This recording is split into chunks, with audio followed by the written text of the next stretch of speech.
Hello, magandang buhay mga kamamo. Ito po ang udong. Ayan, for this video.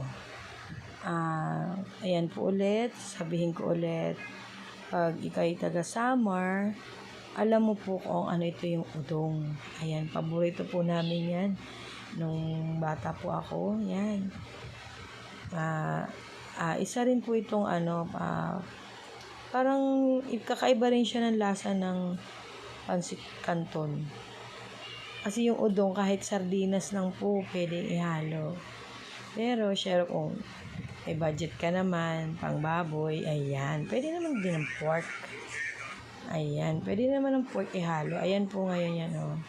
Ginisa ko na yan po yan sa sibuyas, bawang. Tapos, ayan, haluan din natin yan ng patola.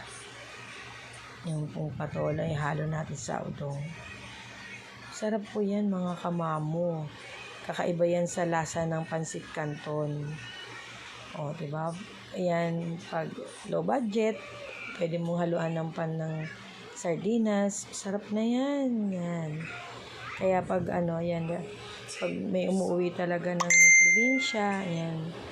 Pag napapabili ako niyan. Gusto ko rin kasi yan eh. Isa rin po namin yung udong na yan. Ayan po ang udong. Diba? Sarap ang udong.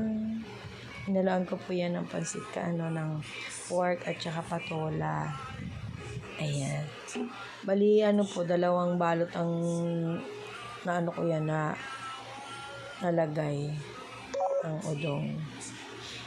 Kaya po, yan ang aking paborito, the udong. From Samar. Ayan, paluto na ang aking udong. Thank you for watching, mga ka-reels. God bless you all. Thank you for watching. Yan, paluto na yung aming udong. Yan po yung aming ulam ngayong gabi. Ayan, ilalagay na siya sa lamesa. Thank you guys. Thank you. God bless you all.